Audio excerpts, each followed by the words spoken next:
જય Dwarkadhish, welcome to my YouTube channel Diya cooks creation. આજે આપણે બનાવીશું એકદમ નવી રીતે અને બહુ જ સરળ એવા નારિયેળના છીણમાંથી એકદમ ઇન્સ્ટન્ટ એવા લાડુ। અહીંયા મેં લાડુ બનાવવા માટે લગભગ 2 કપ જેટલી આ રીતે નારિયેળની છીણ લઈ લીધી છે। હવે અહીંયા મેં 1 કપ જેટલી ખાંડ લીધી છે, જેમ જરૂર લાગે તેમ એનો યુઝ કરીશું। અડધા કપ જેટલું મેં શુદ્ધ ઘી લીધેલું છે અને અહીંયા મેં ડ્રાયફ્રૂટ્સમાં અહીંયા આ રીતે બદામની કતરણ લીધેલી છે અને અહીંયા મેં કાજુની કતરણ લીધેલી છે। હવે મેં અહીંયા કઢાઈ ગરમ કરવા મૂકી દીધી છે। કઢાઈ બરાબર ગરમ થઈ જાય ત્યારબાદ તેની અંદર 1/2 ટેબલ સ્પૂન જેટલું ઘી એડ કરી લઈશું અને બરાબર તેને ગરમ થવા દઈશું। ત્યારબાદ જે ડ્રાયફ્રૂટ્સની કતરણ છે તે ડ્રાયફ્રૂટ્સની કતરણને તેની અંદર એડ કરી લઈશું અને તેને આપણે સારી રીતે ઘીની અંદર રોસ્ટ કરી લઈશું, જેથી કરીને તે સારી રીતે એકદમ બરાબર કૂક થઈ જાય। આ રીતે ઘીની અંદરથી ડ્રાયફ્રૂટ્સને રોસ્ટ કરીને લેવાથી તેનો સ્વાદ બહુ જ સરસ આવશે। આપણે તેને ઘીની અંદર સારી રીતે રોસ્ટ કરી લઈશું। તમે જોઈ શકો છો આ રીતે રોસ્ટ કરતાની સાથે તેનો સારો એવો કલર ચેન્જ થઈ ગયો છે અને આપણે આ રીતે આપણા ડ્રાયફ્રૂટ્સનો સારા એવા ઘી સાથે રોસ્ટ થઈને તૈયાર થઈ ગયા છે। હવે તે જ કઢાઈને મેં ગરમ કરવા મૂકી દીધી છે। કઢાઈ ગરમ થઈ જાય ત્યારબાદ તેની અંદર 1 ટેબલ સ્પૂન જેટલું ઘી ફરી એડ કરી લઈશું અને અહીંયા મેં આ રીતે 2 કપ જેટલું ટોપરાનું છીણ લીધેલું છે તેને એડ કરી લઈશું અને તેને આપણે આ રીતે ઘીની અંદર રોસ્ટ કરી લઈશું। જો તમારી જોડે આ રીતે ટોપરાનું છીણ ન હોય તો તમે આખું જે સૂકું ટોપરું આવે છે તેને પણ છીણીને એડ કરી શકો છો।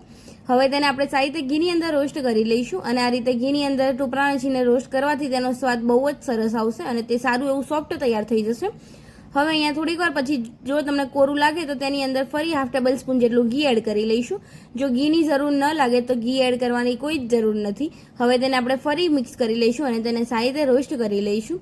તમે જોઈ શકો છો આ રીતે ટોપરાની છીણને આપણે સારી રીતે ઘીની અંદર રોસ્ટ કરી લઈશું, જેથી કરીને તેનો સ્વાદ બહુ જ સરસ આવશે। અહીંયા થોડીક વાર આ રીતે રોસ્ટ કરવાથી તેનો કલર પણ સારો એવો ચેન્જ થઈને તૈયાર થઈ ગયો છે, તમે જોઈ શકો છો।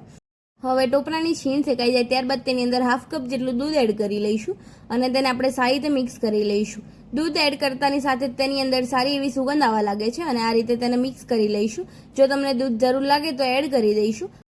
તમને જો આ રીતે નારિયેળનું છીણ કોરું લાગતું હોય તો તેની અંદર ફરી મેં અડધા કપ જેટલું દૂધ એડ કરી દીધું છે, એટલે કે લગભગ મેં અહીંયા 2 કપ નારિયેળની છીણ સાથે લગભગ 1 કપ જેટલું દૂધ એડ કરી દીધું છે અને હવે તેને આપણે સારી રીતે મિક્સ કરી લઈશું। આ રીતે દૂધ એડ કરવાની સાથે જ લાડુની અંદર સારું એવું બાઇન્ડિંગ તૈયાર થઈ જશે। હવે દૂધ એડ કરતાની સાથે તેનો સ્વાદ તો બહુ જ સરસ આવશે અને હવે દૂધ બરાબર મિક્સ થઈ જાય ત્યારબાદ અડધા કપ જેટલી ખાંડ એડ કરી લઈશું। અહીંયા મેં 2 કપ નારિયેળની છીણની સાથે 1 કપ જેટલું દૂધ અને અડધા કપ જેટલું ખાંડ એડ કરેલી છે। જો તમને મીઠાશ વધારે જોઈતી હોય તો તમે વધારે પણ ખાંડ એડ કરી શકો છો। ખાંડ ન હોય તો તમે મિશ્રી કે સાકર પણ એડ કરી શકો છો। હવે તેને આપણે સારી રીતે મિક્સ કરી લઈશું અને જો મીઠાશ ઓછી જોઈતી હોય તો તમે અડધા કપમાંથી પણ ઓછી કરી શકો છો ખાંડ અને તેને આપણે સારી રીતે મિક્સ કરી લઈશું। ખાંડની અંદર મોઇસ્ચરનું પ્રમાણ એટલે કે પાણીનું પ્રમાણ હોવાથી તેની અંદર સારું એક બાઇન્ડિંગ આવી જશે અને તેનો સ્વાદ બહુ જ સરસ આવશે। લાડુ વાળતી વખતે તેની અંદર કોઈ તકલીફ નહીં પડે। હવે બરાબર ખાંડ ઓગળીને તૈયાર થઈ ગઈ છે, તમે જોઈ શકો છો આ રીતે એકદમ બાઇન્ડિંગ આવી ગયું છે બેટરની અંદર અને ખાંડ પણ આપણી સારી રીતે ઓગળી ગઈ છે। હવે તેની અંદર જે રોસ્ટ કરેલા ડ્રાયફ્રૂટ્સ હતા તે ડ્રાયફ્રૂટ્સને એડ કરી લઈશું અને આપણે ડ્રાયફ્રૂટ્સને સારી રીતે મિક્સ કરી લઈશું, જેથી કરીને બરાબર ડ્રાયફ્રૂટ્સ નારિયેળના છીણની અંદર મિક્સ થઈ જાય। તમે આ રીતે રોસ્ટ કરેલા ડ્રાયફ્રૂટ્સનો પાવડર બનાવીને પણ એડ કરી શકો છો, પરંતુ આ રીતે ડ્રાયફ્રૂટ્સની કતરણને એડ કરવાથી તે ખાવામાં આવે તો પણ બહુ જ મજા આવે છે। હવે તેનો સ્વાદ પણ બહુ જ સરસ આવશે। હવે તેને આ રીતે મિક્સ કરી લઈશું। તમે જોઈ શકો છો અહીંયા નારિયેળના છીણની અંદર ડ્રાયફ્રૂટ્સ મિક્સ થઈને તૈયાર થઈ ગયા છે અને એકદમ સારું એવું બેટર તૈયાર થઈ ગયું છે। હવે મેં અહીંયા એક પ્લેટ લીધેલી છે, તે પ્લેટની અંદર જે આપણે નારિયેળના છીણનું જે બેટર બનાવ્યું છે તે બેટરને એડ કરી લઈશું। તમે જોઈ શકો છો આ રીતે બેટરને આપણે સ્પ્રેડ કરતા જઈને તેને પંખા નીચે થોડીક વાર માટે ઠંડુ કરવા મૂકી દઈશું। હવે અહીંયા એકદમ ઠંડુ થઈ ગયું છે, લગભગ 10 મિનિટમાં ઠંડુ થઈ ગયું છે।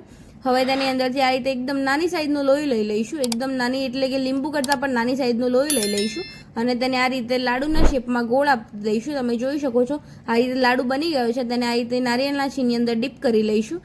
બરાબર નારિયેળના છીણની અંદર ડીપ થઈ જાય ત્યારબાદ તેને આપણે ગાર્નિશ કરવા માટે તેની ઉપર આ રીતે મેં બદામની કતરણ લીધેલી છે તેને આપણે ગાર્નિશ કરી લઈશું। તમે જોઈ શકો છો અહીંયા આપણો નારિયેળનો સારો એવો સરસ એકદમ સરળ રીતે લાડુ બનીને તૈયાર થઈ ગયો છે। હવે સેમ પ્રોસેસથી આપણે બીજું પણ એ રીતે લોહી લઈ લઈશું, એકદમ નાની સાઇઝનું લોહી લઈને તેને આપણે લાડુના શેપમાં ક્રિએટ કરી લઈશું। તમે જોઈ શકો છો આ રીતે ગોળ કરતા જઈને તેને લાડુના શેપમાં ક્રિએટ કરી લઈશું। અહીંયા આપણો લાડુ બની જાય ત્યારબાદ તેને પણ આપણે આ રીતે ટોપરાના છીણની અંદર ડીપ કરી લઈશું। જો ટોપરાનું છીણ ન હોય તો તમે ડીપ ન કરો તો પણ ચાલે। હવે તેની ઉપર ગાર્નિશ કરવા માટે આ રીતે બદામની કતરણથી ગાર્નિશ કરી લઈશું અને અહીંયા મેં આ રીતે બધા જ લાડુને બનાવીને તૈયાર કરી લીધા છે. તમે જોઈ શકો છો અહીંયા મારે 2 કપ નારિયેળના છીણમાંથી લગભગ 20 થી 25 જેવા લાડુ બનીને તૈયાર થઈ ગયા છે. હવે તેને આપણે સર્વિંગ પ્લેટની અંદર સર્વ કરી લઈશું. સર્વ કરતી વખતે તમે જોઈ શકો છો એકદમ બજારમાં મળે તેવા નારિયેળના લાડુ બનીને તૈયાર થઈ ગયા છે. અને અહીંયા આપણી લાડુવાળી સર્વિંગ પ્લેટ પણ સર્વ થઈને તૈયાર થઈ ગઈ છે. જો તમને મારી આ રેસીપી ગમી હોય તો લાઇક કરજો, શેર કરજો અને કમેન્ટ કરજો. કમેન્ટ બોક્સમાં મને જરૂર જણાવજો કેવી લાગી મારી આ રેસીપી. અને હા, મારી ચેનલ પર જો નવા હોય તો ચેનલને સબસ્ક્રાઈબ કરી દેજો. અને મારી રેસીપી જો તમે ફેસબુક પેજ પરથી જોતા હોય તો તમે ફેસબુક પેજને ફોલો કરી દેજો અને વિડીયોને લાઇક કરી દેજો, જેથી કરીને મારી અવનવી રેસીપી તમને સૌથી પહેલાં જોવા મળે. મળીએ કોઈ નવી રેસીપી સાથે. ત્યાર સુધી બધાને જય દ્વારકાધીશ, જય શ્રી કૃષ્ણ.